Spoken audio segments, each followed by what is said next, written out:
Chapter 10. The Reservoir Shack. An Aside. My brother-in-law, Kaz, was foreman of a reservoir maintenance detail, the only crew permitted to work or to leave the camp limits the night of the riot. At the back gate, they were issued 4 pickaxe handles to protect themselves in case the Inu hunters found them cooperating at a time like this. They drove out there, checked the chlorine shed, toured the perimeter, then trooped into a little shack that had been set up with 4 cots. It was like a fireman's watch.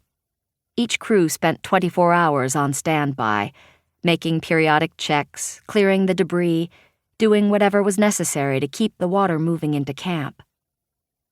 The shack had 1 window, but when they turned off the light and stretched out on the cots, you could barely see its outline, the night was so dark. Kaz lay there, trying to see the line between the dark inside and the dark outside the shack, and he thought he saw something pass across the window, but called it his imagination and shut his eyes. A moment later, the door crashed open. A flashlight was blinding him.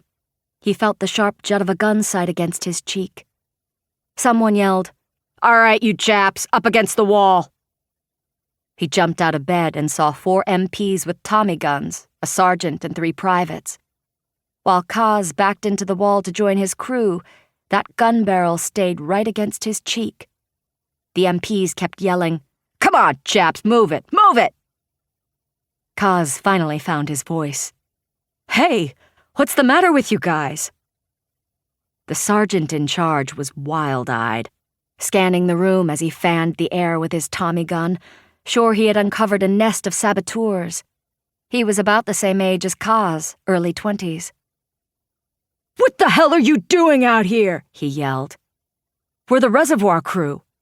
"Nobody's supposed to lead the camp, you know that."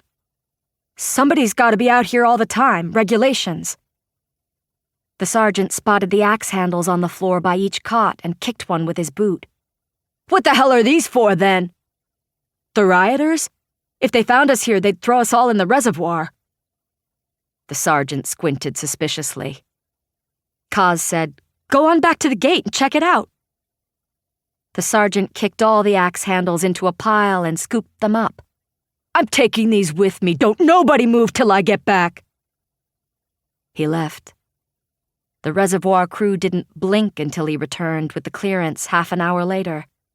They stood there watching the 3 jittery privates, who had backed up against the opposite wall, as fearful as these 4 Japs they had to guard as Kaz and his men were of the unsteady weapons they knew could go off at any moment.